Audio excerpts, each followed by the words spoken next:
Makanya mungkin juga bisa jadi pengalaman teman-teman juga, adik-adik lah terutama ya, gitu, yang memulai karir di musik itu, bahwa yang pertama yang akan bikin lo bertahan panjang adalah fokus. Kalau lu nonton John Wick, ya kan, film John Wick, musuhnya tuh bilang John Wick itu orang yang luar biasa nih. Dia mesin pembunuh yang sangat luar biasa. Ada yang gue inget pas gue nonton John Wick itu adalah fokus.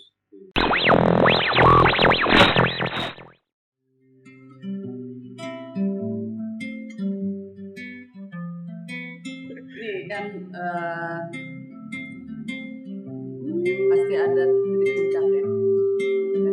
Aku dengernya Koin tuh kalau manggung yang nonton tuh banyak banget gitu.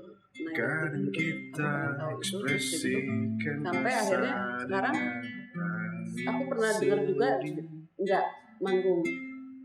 Kenapa? Nggak sayang gitu. Perjuangan kan nggak gampang. Kesempatan nggak bisa, kadang-kadang nggak bisa datang 2 kali. Iya betul. Kadang kita Kenapa? ekspresi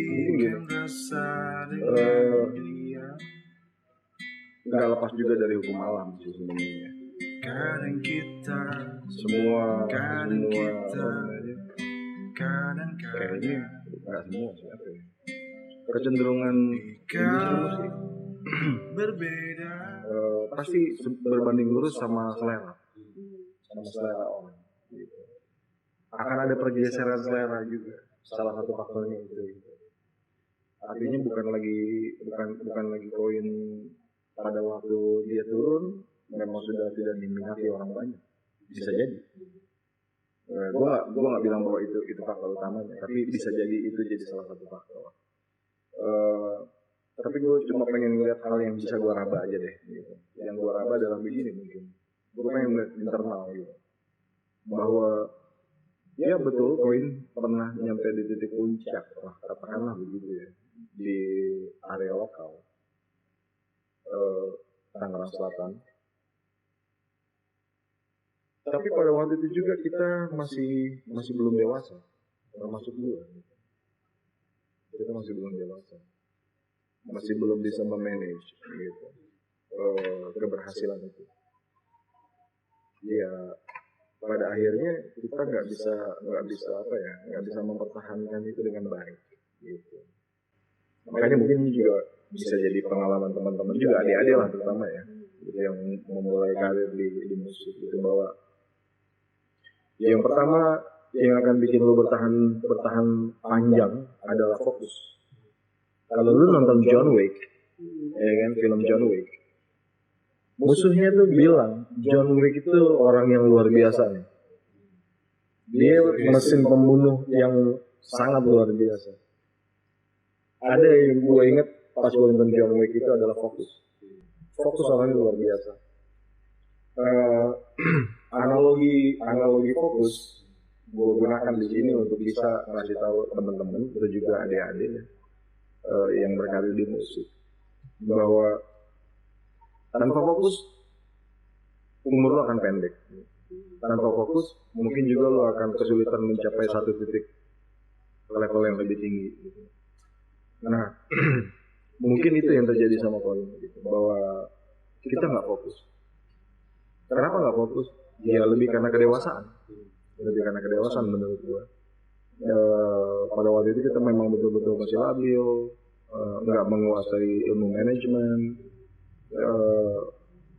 betul-betul apa ya, bisa dibilang polos ya. Kita bermusik pada waktu itu ya memang benar-benar bermusik aja gitu, nggak mau bikin ini, nggak mau bikin itu. Bahkan untuk kemajuan itu sendiri pun kita nggak berpikir.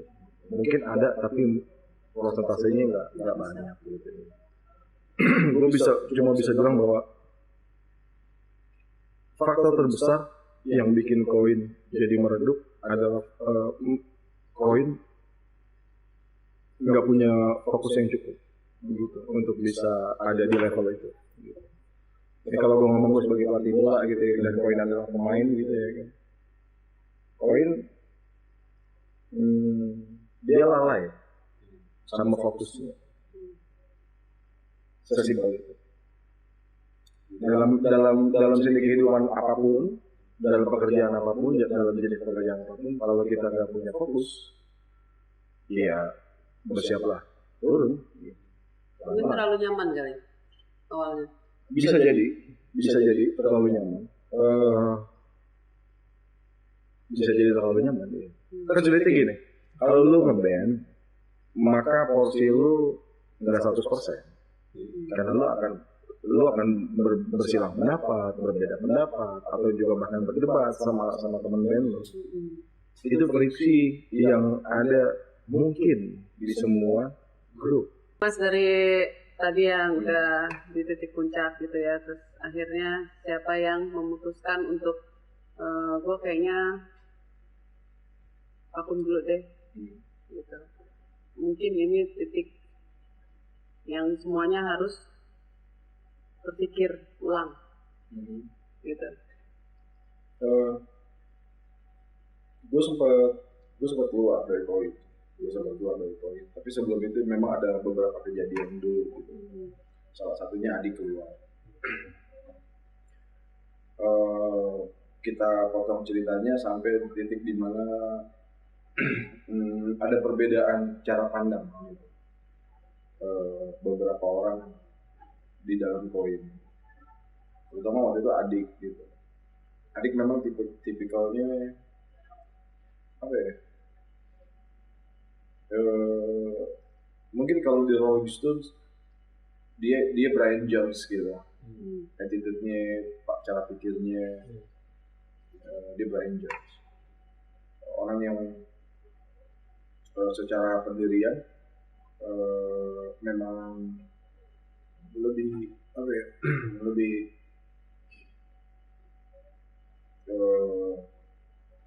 apa ini gambaran tepatnya.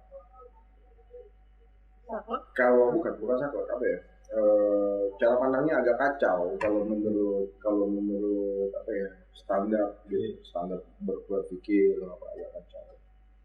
Tapi dalam artian kacau di sini bukan artinya buruk banget juga, enggak. Dibilang buruk ya memang ada dampak buruknya, tapi juga nggak buruk banget gitu.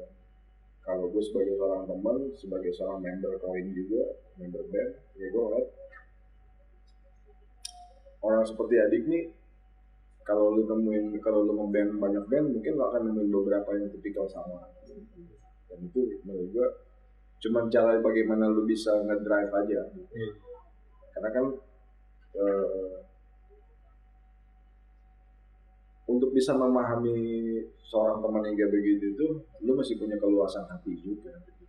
Nah, sampailah di satu titik di mana kita pengen berusaha lebih baik dari segi pertunjukan, kualitas pertunjukan lah gitu ya. Tapi adik masih belum bisa tune in. Habis main waktu itu gue lupa di mana, kalau nggak salah satu malam 2 kali main ya di tempat Boteng di daerah Sarua sama di Benar Baru. Sebenarnya mereka meeting, sebenarnya kami meeting, cuma gue nggak bisa datang. Ternyata di meeting itu adik ngundurin diri. Gue nggak banyak ngomong karena gue nggak tahu ceritanya, gue cuma ngeliat di grup aja. Adik keluar. Perjalanan waktu gue akan ketemu adik gitu ya. Yang gue lihat memang pendiriannya, kalau dia sesimpel ingin main musik aja sih udah gitu kan. Jangan dibawa serius gitu. Nah kalau gue tipikalnya antara serius sama santai, itu dua hal yang menurut gue bisa berpilih menjadi satu, bisa jadi apa ya, bisa jadi keindahan juga menurut gue gitu. Nggak mesti yang serius terus kita serius banget, atau kita santai terus kelewat santai. Kewalasan. Iya gitu. Menurut gue itu dua hal yang sebenarnya bisa di apa ya, bisa dilupilin sebenarnya gitu. Cuma tinggal bagaimana lo bisa meramu itu aja. Itu dua hal itu jadi satu hal yang bagus gitu. Tapi intinya gue lihat memang belum ketemu gitu kan antara adik sama teman-teman. Gue sih berdiri di tengah aja pada waktu itu. Tapi gue coba ngertiin anak-anak yang memang pengen semua jadi jauh lebih baik gitu. Mereka nggak salah juga.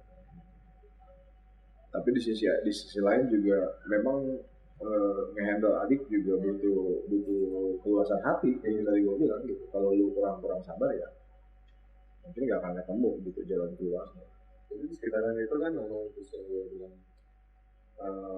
abis itu dia yang komentar ya. Iya, jadi sebelum itu juga memang dia udah bikin komentar ya gitu. Ya kalau menurut gua adik ngebentuk Tom and Roy ya karena memang dia kurang dapat ruang di koin secara kreativitas ya maksud gua. Ruang dia untuk berkreasi itu di koin nggak banyak gitu. Di sisi lain wahyunya deres nih. Itu tumpahnya Iya, tumpahnya ke Tom and Roy gitu. Wahyunya deres, tumpahnya ke Tom and Roy. Ya, tapi ya itu bagian dari perjalanan gitu. Di perjalanan ya gue ngeliat adik kangen juga sama koin gitu. Ya gue sebagai seorang vokalis ya gue kangen juga karena temen gue bandel di band ya dia. Bandel dalam artian pemikiran dalam bermusik. Temen gue bandel, keliaran gue sama dia gaung bersambut gitu. Jadi temen gue untuk liar dalam bermusik ya di koin ya lebih banyak memang adik gitu. Dia apa ya mewakili sisi itu gitu, sisi liarnya koin. Walaupun yang lain juga sama gitu punya sisi liar juga. Tapi memang banyak love gue sama dia. Temen gue bandel di koin ya dia. Bandel dalam artian bermusik ya. Nyambung lah gue sama dia. Ya gue pikir akhirnya gue ngomong lah sama anak-anak. Di satu sisi juga anak-anak nggak apa ya koin nggak pada waktu itu mungkin juga kita sibuk masing-masing. Jadi menurut gue runningnya juga nggak well juga gitu. Nggak yang setelah adik nggak ada terus kita jadi lebih maju juga nggak juga gitu menurut gue pada waktu itu. Karena baik lagi yang tadi gue bilang sebelumnya gitu kita masih kehilangan fokus yang sama menurut gue. Jadi sebenarnya nggak ada yang signifikan juga dengan tidak adanya adik gitu. Sampai akhirnya gue nemuin satu kondisi gue mikir gini, kayaknya gue perlu nanya sama anak-anak gitu ya kan. Apa bedanya ada adik sama nggak ada adik?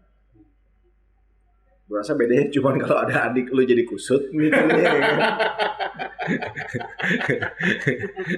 Ya kan bisa dibilang gitu. Iya, kalau nggak ada adik lebih nggak kusut aja gitu. Tapi sebenarnya kalau kita telanjangin substansinya ya bicara soal running gitu ya, kita ngerunning koin nggak signifikan juga gitu. Karena harusnya kan gini, menurut gua idealnya pada saat lu melakukan sebuah perubahan, lu harus melejit. Tapi kadang nggak juga. Iya, melejit dalam artian ya lu tancap gas lah, ya kan.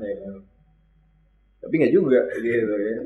Jadi menurut gua, kayaknya harus nggak ada, gitu ya. Karena menurut gua pada akhirnya gini,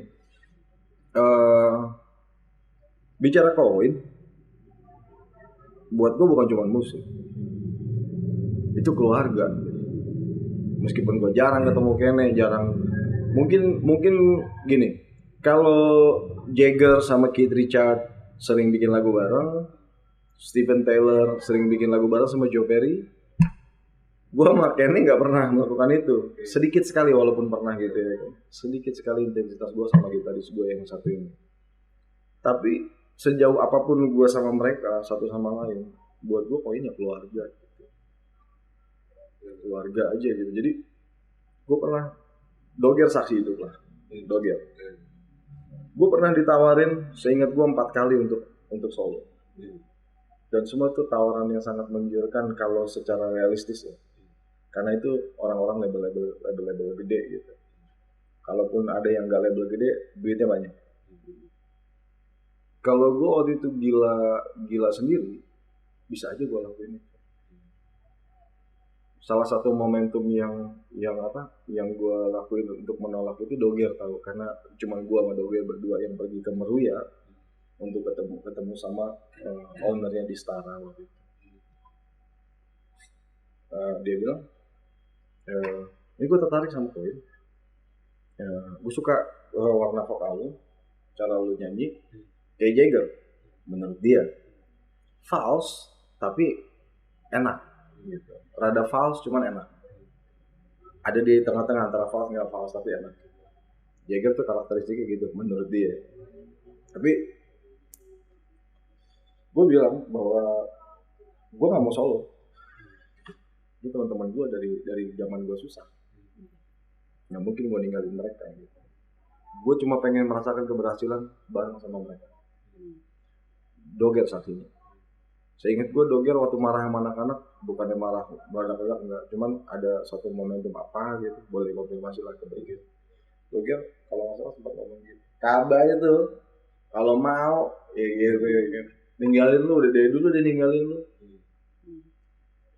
Maksudnya Doger mungkin waktu itu yang gue tangkep, Doger juga gemes lah gitu. Anak-anak kok nggak apa namanya nggak bergerak seperti seperti lazimnya gitu. Ada kejadian momentum seperti itu. Seingat gua ya. Tapi gua pribadi ngelihatnya itu bukan hal yang apa ya. Itu cuma bagian dari perjalanan yang buat gua nggak negatif juga gitu. Karena selama ini gua ngejalanin hidup ya, gua pribadi berprinsip ya gue jalanin aja, hasil itu Tuhan yang tentunya. Jadi gue juga nggak pengen terlalu apa ya, dulu mungkin iya gue meledak-ledak gitu kan, suka kesal gitu sama anak-anak. Tapi setelah kejadian rekaman di Bongki, gue ngerasa bahwa kayaknya memang gue harus menempatkan diri gue lebih bijak. Gue nggak boleh terlalu banyak menuntut teman-teman juga, karena nggak bagus buat gue dan nggak bagus juga buat band gitu. Jadi ya udah gue landai aja. Nah terakhir gue ngomong sama anak gitu, apa bedanya ada adik sama nggak ada adik gitu. Ya sampai akhirnya anak-anak ngeband lagi bareng sama adik gitu. Dan teman-teman sebenarnya ada beberapa komplain lah gitu, masih komplain lah gitu dengan adik, walaupun nggak ngomong langsung, tapi lebih banyak ke gue gitu, karena semacam gue jadi kayak penjaminnya dia aja. Gitu. Kalau adik yang salah, gue yang dikonfirmasi gitu. Selalu begitu. Iya.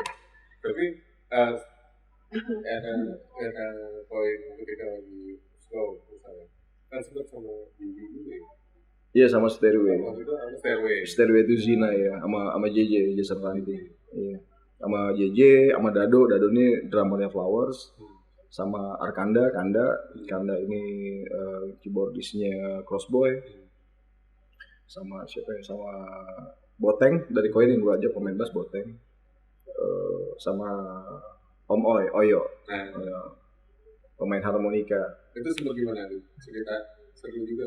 Ya itu perjalanan batin ya menurut gue, Stairway itu. Kalau buat gue ya, bicara keaslian diri gue dari segi apa ya, jiwa gue bermusik gitu, ya Stairway lah gitu. Bukan artinya gue ngecilin Koin juga bukan gitu. Cuman mungkin gini ya cara nerangin ini, gambar ini. Kalau di Koin gue perlu ngeraba, perlu mikir. Kalau di Stairway gue cuma cukup tinggal merem, gue nyanyi.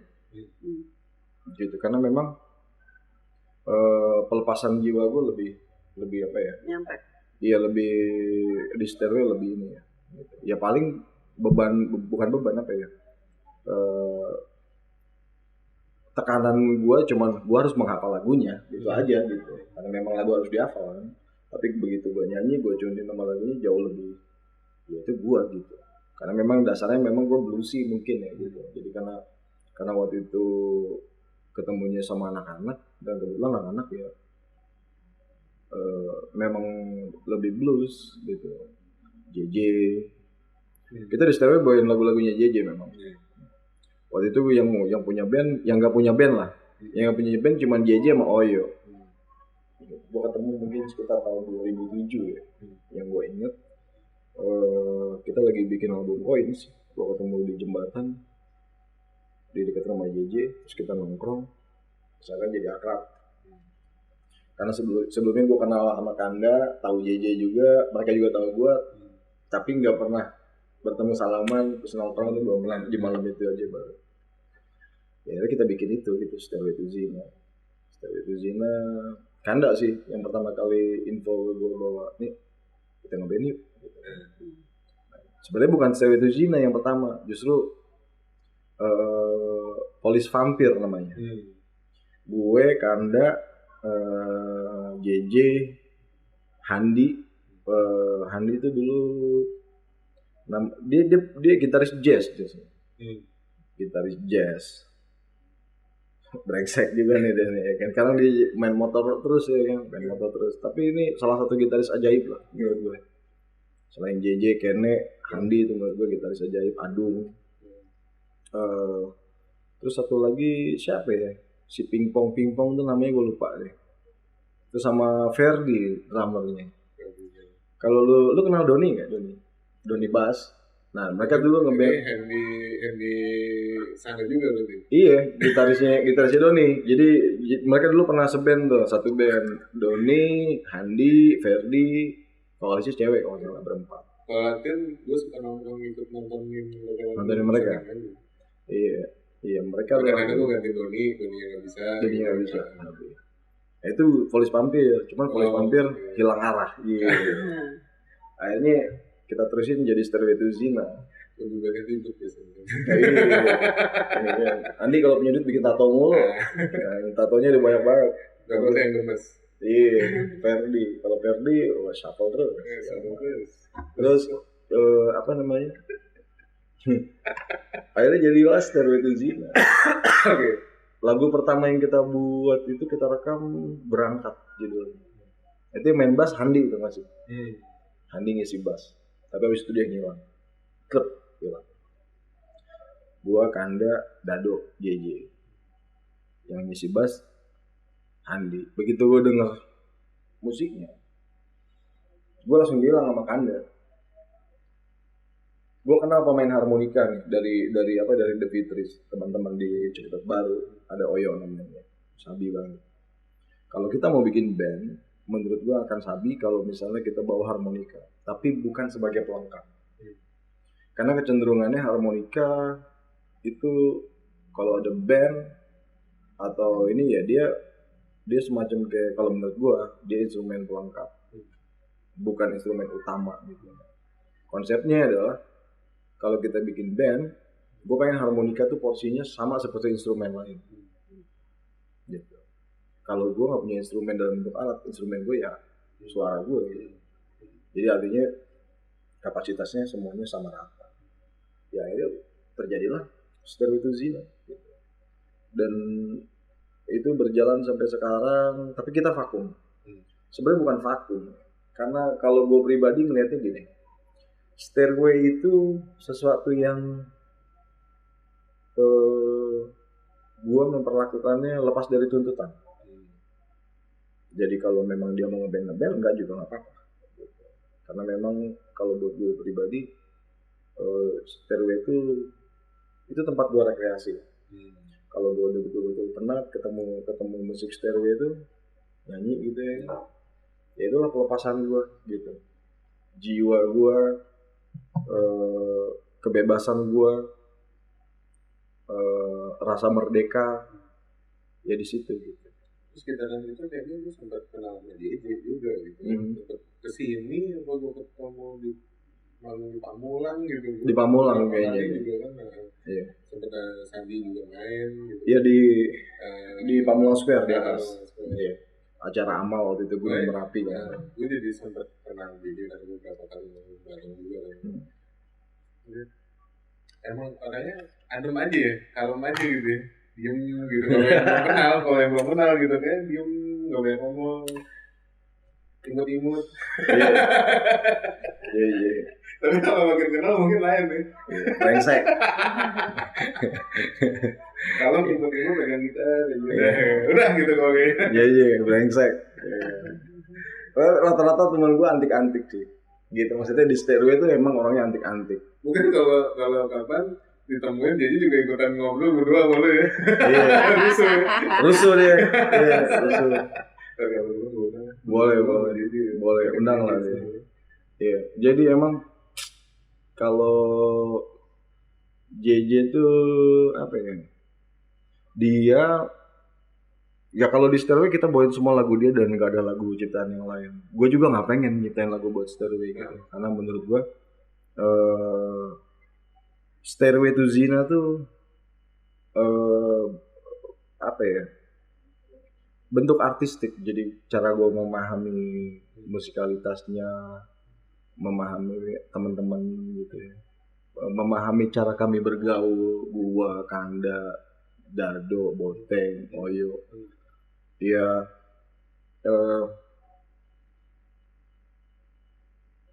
beneran apa ya, artistik aja gitu gua ngeliatnya. Jadi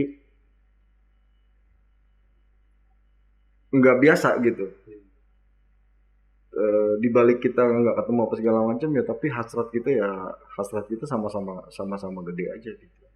Nah sekarang JJ lagi solo gitu. JJ lagi solo dan alhamdulillah dia bagus ya, maksudnya secara pencapaian dia dalam berkarya bagus.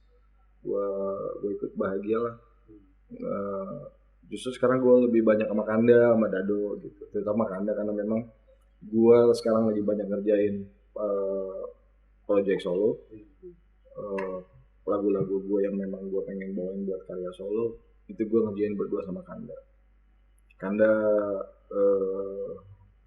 partner gue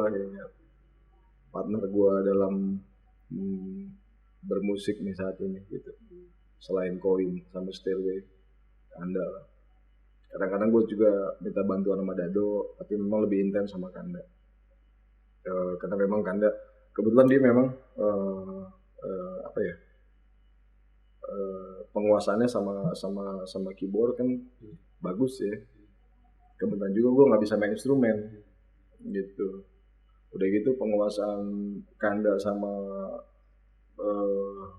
musik bagus juga gitu.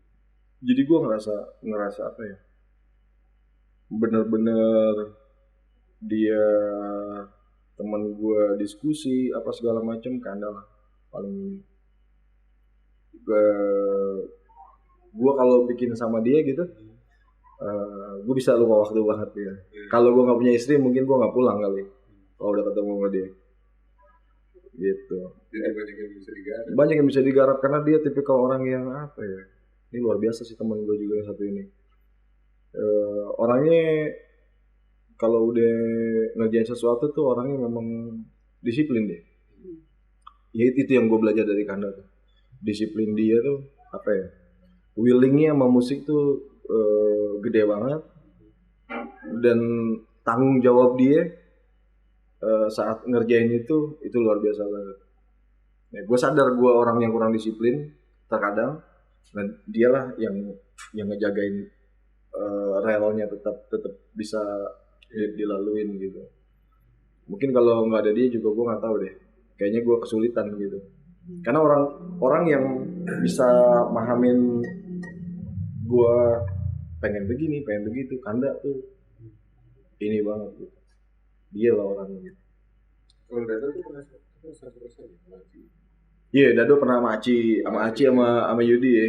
1% Dado. Dulu memang awalnya sebelum Flowers 1% gitu. Kalau Dado tuh drummer yang menurut gua rhythm banget.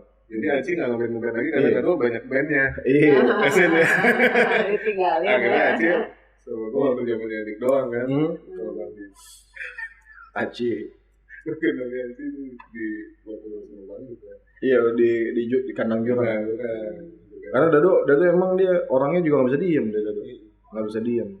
Idenya banyak dan memang kalau air tuh luber kemana-mana kalau dia tuh. Orangnya positif, idenya banyak dan apa ya? Kalau drum gitu, drummer gue di apa ya namanya di Indonesia ya. Gue suka drummer 3 lah gitu. Karena ngeritemnya enak gitu. Soal drummer yang ngeritemnya enak 3 lah. Dado, Bim Bim, Slang, sama Anton. X-nya Silang Seven. Gitu. Bahkan kemarin serian juga memang gua yang ngedrive gitu. Si Kumin, gue bilang, Ming, lagu-lagu lu nih, kalau bayangan gue, kalau nggak Bim Bim, Mas Anton, X-Silang Seven. Kalau Mas Bim Bim nggak mungkin, tapi kalau Mas Anton kayaknya mungkin. Tapi mungkin memang Allah juga udah kasih jalan. Gue ketemu lo sama Palek, Om Alek. Ternyata dulu dia sound engineer-nya Silang Seven awal-awal. Orang yang bikinin demo operating di studio rekaman. Pertama kali Silang Seven bikin demo ya Om Alek ini, orang Jogja. Orang Jakarta sebenarnya, cuma istrinya orang Jogja jadi tinggal di Jogja. Dialah yang nyambungin gue sama Mas Anton. Gitu. Iya, dan kejadian lah gue hubungi Mas Anton, gue kasih dengan serian, gue cuma bilang sama Mas Anton, kalau Mas Anton klop, ayo kita jalan, ini akan sangat menyenangkan kalau Mas Anton bisa ikutan gitu. Tapi kalau enggak apa-apa juga, nanti tulus gitu. Oh nggak taunya Mas Anton suka. Akhirnya jalanlah serian dengan Mas Anton. Nah, itu salah satu idola gue. Jadi akhirnya saya nyampe ke situ juga ya. Nyampe juga, dan gue ngajak Kumin ke Jogja, ke tempat Mas Anton, sama-sama belum ke rumah dia. Berdasarkan alamat aja, gue pergi ke Jogja berdua sama Kumin ke rumah Mas Anton. Di sana gue banyak ngobrol sama dia. Tapi apa ya? Waktu itu gue minta modal, gue minta uang sama Kepo ya. Manajernya Sandi Sondol. Karena gue bilang, Bob, ini oke nih gitu ya kan. Tapi gue minta transport ya. Karena gue gak pegang uang, gue minta transport, gue mau ke Jogja nemuin Mas Anton. Akhirnya gue berangkat ke Jogja, ketemu Mas Anton. Gue Silang Seven biasa aja. Gue sukanya ya pas zamannya Mas Anton itu. Yang gue perhatiin cuman Eros sama dia aja tuh berdua. Eros ya luar biasa ya, harmonisasinya di gitar gitu. Tapi bicara rhythm section, Mas Anton. Dia lah orang yang menurut gue yang sabi banget nih orang main drumnya. Sederhana. Kalau orang yang jago main drum mungkin nggak suka sama dia, karena memang dia secara teknis mungkin nggak seperti mereka yang jago. Tapi Mas Anton tuh menurut gue ajaib, unik lah, unik. Sama Mas Bim Bim juga sama unik. Gitu. Nah, Dado juga gitu unik juga, gitu pola bermainnya. Jadi emang inspiring gitu ya. Iya. Kita nggak ada bisa jadi referensi gitu. Ya itulah Stereo itu Zina gitu. Ya sekarang JJ lagi solo, gua nggak banyak apa ya, Stereo nggak banyak kegiatan dan bahkan hampir nggak ada kegiatan memang, nggak ada kegiatan ngeband atau apa enggak. Latihan pun enggak. Stereo malah sekarang sibuk masing-masing, tapi kita masih kontak-kontakan JJ gitu ya. Karena JJ memang masih suka ngontak, gue juga kadang-kadang nanyain kabar. Biarin nih ya, karena memang lagi alamnya JJ untuk begitu kan. Gue juga kan punya alam sendiri, Kanda punya alam sendiri, Dado punya sendiri, Oyo punya sendiri, Boteng juga sama. Jadi begitulah hidup. Ada waktunya nanti semua kerinduan, semua kekangenan ketemu dalam satu tempurungan, kodok-kodok ya. Pura-pura. Mas, kita biasa di sini setiap episode putar lagu, gitu kan? Pengen dong dengerin apa single yang akan datang. Single yang akan datang, Sabi. Ada beberapa yang gue kerjain, cuman mungkin karena gitar doang nih. Tapi single double, triple boleh. Combo boleh. Combo. Kalau combo jadinya medley. Sabi. Jadi gue nyanyi nih sekarang. Nyanyi dong. Sabi. Ini kemarin gue ada ngerjain beberapa lagu sama Kanda. Cuman ada lagu yang nyodok nih. Medok dalam artian begitu dikerjain paling cepat kelarnya. Judulnya sementara. Oke. Mengapa kau begitu mencekam?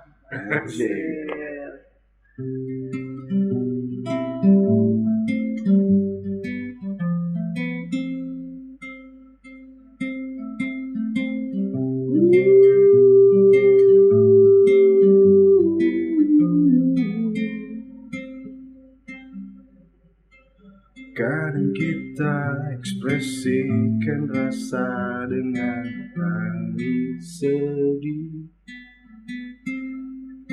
Kadang kita ekspresikan rasa dengan tawa.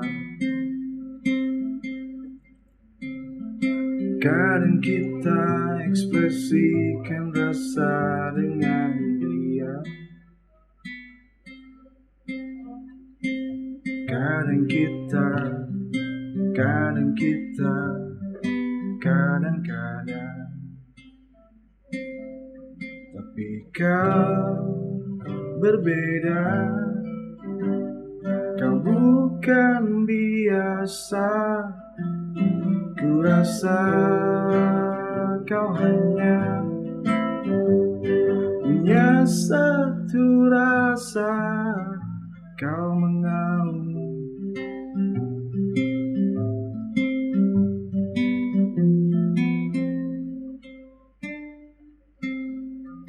Kadang aku tak bisa terjemahkan maksudmu.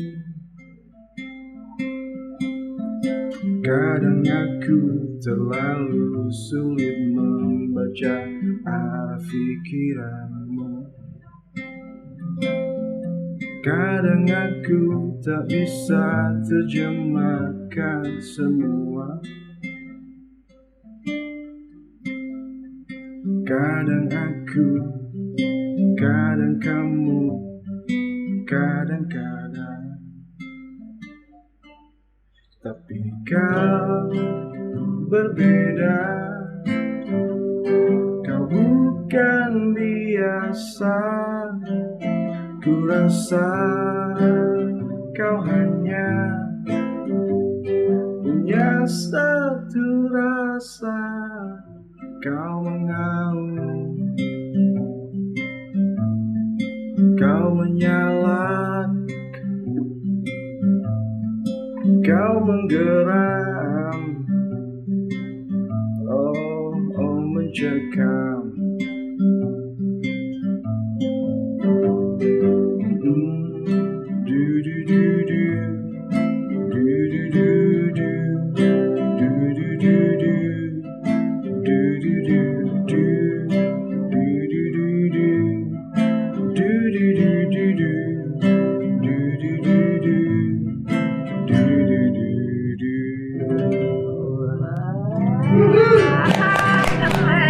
Buruan dong dibikin. Buruan rilis. Keluarnya nggak?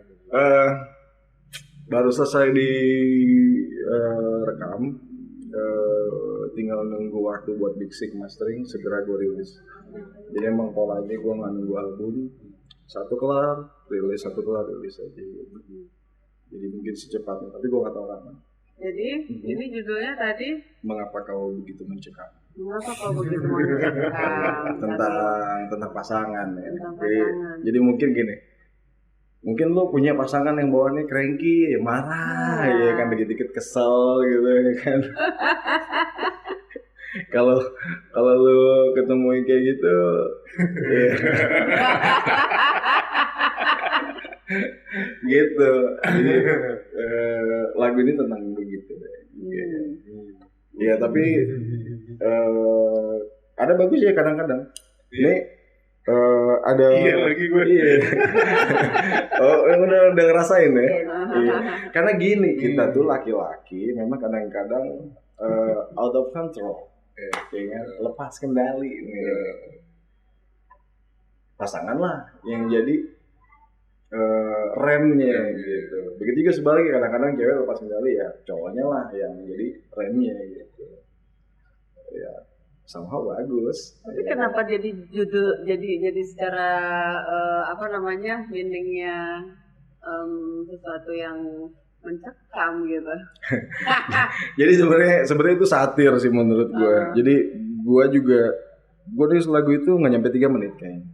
3 menit lah, karena lagunya sendiri 3 menit. Tapi begitu gue pegang gitar, gue jreng, set langsung jadi. Dan gue rekam. Karena memang gue punya kebiasaan. Mungkin ini juga bisa jadi ini ya, bisa jadi tips lah buat teman-teman atau juga adik-adik. Kita nih manusia nih tempatnya lupa, gitu. Jadi pernah satu waktu gue jalan sama Om Teguh SH. Om Teguh SH ini adalah penulis, penyair juga. Kalau kalian pengen tahu, dialah yang menulis novel Ali Topan, Anak Jalanan. Om Teguh ini pernah bilang sama gue sambil makan yang di Pasar Kaget Blok M, lihat kaki gitu, makan banget, lu pesan apa? Gitu kayaknya emang orangnya selengan banget. Lu tahu nggak dosanya seniman tuh apa? Apa tuh? Nggak tahu. Dosanya seniman itu pada saat dikasih wahyu dia nggak nangkep terus lupa. Itu. Makanya gue kemana-mana bawa tape recorder. Kalau baterai gue habis atau kaset gue pitanya habis, ini masih ada backup kertas sama pensil. Dari itu ternyata momen itu ngebekas di gue dan gue aplikasiin sekarang. Dari setelah ketemu dia memang gue aplikasiin terus. Jadi kalau gue nemu nada atau gue nemu apapun, baik itu syair kah atau apapun, gue gunain handphone gue. Gue buka voice note, gue rekam di atas ini, gue main. Mau dia jadi sesuatu atau nggak jadi sesuatu, dia sudah terfile. Lupa. Iya, nggak lupa. Kadang nemu nada enak, aduh tadi gimana ya? Iya, gitu kan. Nah itu dia tuh. Jadi voice note di handphone tuh dari dulu ya, dari zamannya apa ya, belum BlackBerry kayaknya udah ada deh. Seingat gue ya, udah ada ya. Gue udah rekam suara itu udah gue lakuin gitu. Jadi gue sekarang, bahkan sekarang gue kesulitan nulis lirik karena memang momentumnya kurang oke. Gue rekam aja gitu, berbentuk bahasa ikan. Bahasa ikan tuh maksudnya ya gue yang penting itu nada, iya, nada doang gue rekam. Nah, bahasa ikan. Kalau bahasa gue. Nah lagu ini gitu, pas gue megang gitar, gue pegang handphone, gue taruh, gue bikin jadi. Nah, mengapa kau begitu mencekam gitu? Ya sebenarnya itu satir gitu. Jadi satu kondisi yang lucu buat gue, menertawakan diri gue sendiri pada saat gue kesel, dimarahin sama istri gue. Gue coba ingat lah zamannya gue pacaran apa segala macam ya kan, ya begitulah perempuan. Mungkin juga kalau gue perempuan ya begitulah laki-laki gitu ya kan. Pasti ada hal-hal yang kadang kita nggak notice, mereka yang notice, dia yang notice gitu. Gue tuh sebenarnya dalam keadaan kondisi gue sebel menulis lagu itu, tapi akhirnya yang gue rasain kok begitu gue pikirin lagi, kok gue sebel ya, nggak usah sebel juga gitu. Akhirnya gue tulis aja itu buat ngeledek sebenarnya, buat ngeledek istri gue. Iya, karena cewek bini gue pas denger lagu itu dia ketawa deh. Emang gue mengaum ngeledek gitu. Iya. Ya karena gini memang itu sedikit hiperbol juga gue, maksudnya karena jadi gue ngegambarinnya kayaknya lu bukan orang, lu kayak singa lu ya. Oh udah marah kayak mau makan. Iya. Nah, tapi karena gue sebel, tapi ya gue cinta juga ya kan. Ya tapi gue pengen ngambil baiknya bahwa pasangan ya begitu gitu, enggak cowoknya enggak ceweknya pasti ada begitunya. Dan kalau kita ngelihatnya negatif ya negatif aja. Tapi gue pengen ngeliatnya positif aja, makanya gue jadiin lagu.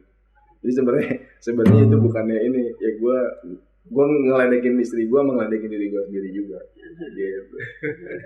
Jadi seru banget. Kece juga gitu, judulnya kayak kece juga gitu kan. Isinya juga tadi ada mengaum gitu. Ringan ya, didengerinnya enak. Itu tadi lagunya Mas Bayu ya sendiri ya, itu untuk solo ya. Untuk solo ya. Udah. Jadi kita tunggu rilisnya kapan. Oke.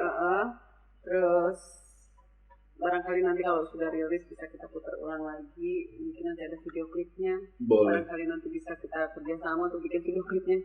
Amin. Amin. Thank you. Dan terakhir mungkin sebagai mengingatkan buat teman-teman lagi, baru bro, tipsnya balikin.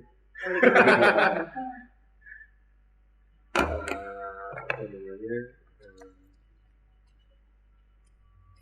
Mungkin yang buat teman-teman muda ada apa lagi yang mungkin bisa ingetin buat aku dulu. Nah, bidangnya apa? Sebagai motivasi lah. Usahanya apa? Inspirasi atau gitu. Yang bisa untuk perlu diperhatikan gitu. Iya. Di umur gue yang sekarang coba buka dulu umurnya berapa. Anjir. 23. Anjir. 23 YU. Jadi pengalaman gue tadi udah gue share sebenarnya, tapi mungkin gue pengen bold gitu, gue kerangin ya bahwa apapun yang lu jalanin, apapun yang lu lakuin, ingatlah bahwa kita hidup tuh ada fasenya. Lu dari lahir, merangkak, bisa jalan, sekolah, selesai sekolah lu kerja, lalu lu menikah kalau memang lu pengen menikah, gitu ya kan. Lalu lu hiduplah sebagai seorang yang mandiri kan gitu ya. Kalau lu masih di bawah 21, lu oke lah lu begini atau begitu gitu. Tapi menurut gua di usia 21 kayaknya lu udah mesti menentukan ya lu mau jadi apa. Satu yang pasti lu harus fokus. Apapun yang lu mau jalanin, lu jadi YouTuber kah, lu mau jadi pemusik kah, lu mau jadi pekerja kantoran kah, lu mau berkarir di kantor atau di dagang misalnya, wirausaha gitu ya. Fokus. Karena pada saat lu nggak fokus, maka tanpa lu sadarin lu melambat. Itu satu hal yang pasti gitu, yang gue rasain. Pada saat gue kehilangan fokus, maka dengan sendirinya gue jadi melambat. Gitu. Jadi kalau lu pengen mencapai sesuatu ya fokus aja. Dari fokus nanti lu pasti kebentuk tuh disiplin, hasrat lu akan terbangun, gitu kan.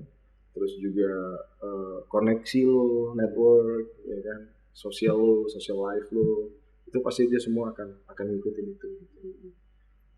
Terus gue mau ngingetin bahwa selain fokus, kurangin hal-hal yang sekiranya bakal bikin lo merugi. Ya, kayak tadi gue bilang narkoba, ya. Janganlah, karena itu akan membuat lo merugi di suatu hari nanti gitu. Dan lo nggak bisa hitung berapa kerugian lo. Sesuatu yang nggak bisa lo ukur gitu. Terus juga kalau lo mau jadi sesuatu misalnya, bergaullah dengan orang yang satu arah, satu garis gitu. Misalnya lo mau jadi broadcast gitu ya, kerja di broadcast gitu ya, kan pegang kamera atau segala macam, ya lo bergaul dengan orang yang memang searah. Karena itu prioritas, bukan artinya lu nggak boleh bergaul sama yang lain, tapi dengan lu bergaul dengan yang searah, maka lu itu akan membantu lu juga untuk berkembang lebih cepat. Dulu gue pernah belajar fotografi, nggak sekolah. Iya, jago lagi. Iya. Lesengan gue mau gue lesen. Dulu gue belajar fotografi otodidak dari office boy di detik.com. Terus gue belajar sama fotografer detik.com, waktu itu Bang Indra Syalihin sama Bang Diki Sastra. Terus gue kebetulan dapat kesempatan jadi kurir foto, terus gue belajar sama yang lain-lain juga di komunitas fotografer jurnalistik. Itulah pengalaman gue kenapa gue bisa bilang ini mesti bergaul sama yang searah gitu, supaya lu bisa cepat berkembang. Sama yang satu lagi, jangan malu nanya. Jangan pernah malu nanya kalau lu nggak ngerti. Lebih baik lu nanya ketimbang lu so tahu. Karena so tahu itu nggak akan bikin lu jadi hebat, nggak akan bikin lu jadi berkembang juga gitu. Tapi kalau lu nanya, lu akan jadi tahu. Itu beda yang sangat jelas antara sotoy sama nyari tahu. Mendingan nyari tahu daripada sotoy. Ya itu yang gue alamin ya, gue belajar banyak pengetahuan yang gue belajar secara otodidak, itu modalnya nanya. Jangan malu gitu. Dan jangan gengsi. Kalau gengsi ya lu susah dulu ya berkembang kalau lu gengsi gitu. Karena kalau gengsi biasanya gitu, jatuhnya jadi sombong. Gelas lu penuh terus gitu, otak lu penuh aja gitu, nggak ada tempat buat diisi lagi gitu. Ya, sebaik-baiknya orang dalam belajar adalah orang yang selalu ngosongin isi kepala aja. Banyak kedengar ketimbang banyak ngomong. Ya itu sih pesan-pesan gue, mungkin bisa bermanfaat buat teman-teman yang nonton acara ini. Amin. Wow. Sama-sama ya. Thank you ya. Terima kasih banyak ya Mas Bayu ya untuk waktunya. Terima kasih. Kapan-kapan ngumpul Ajak yang lain, kayaknya. Iya kan? Oh nggak boleh nggak? Insya Allah boleh. Minta lagi waktunya. Boleh. Nanti kapan-kapan kabarin aja. Iya, kita berkabar ya. Sabi. Ya. Ini acara seru banget dan ini sesi terakhir. Kita kosan bareng sama Mas Bayu, Coin Band. Saksikan terus kosan, kopi santai. Jangan lupa subrek dan like. Kalau kata Juju, Bu titip subrek. Ya. Oke. Makasih Ju ya. Masih Juju kopinya. Thank you Ju ya. Nih enak nih kopinya. Ya, assalamualaikum warahmatullahi wabarakatuh. Thank you. Wow, keren Mas. Makasih. Keren banget ngobrol sama lo Mas.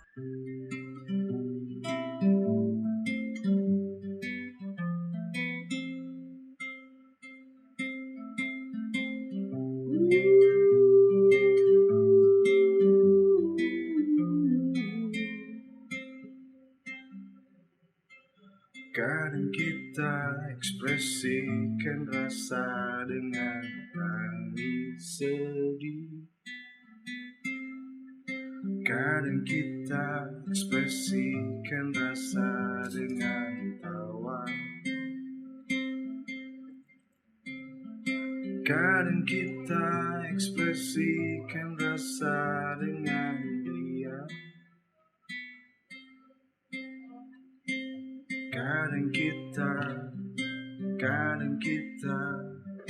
Kadang-kadang, tapi kau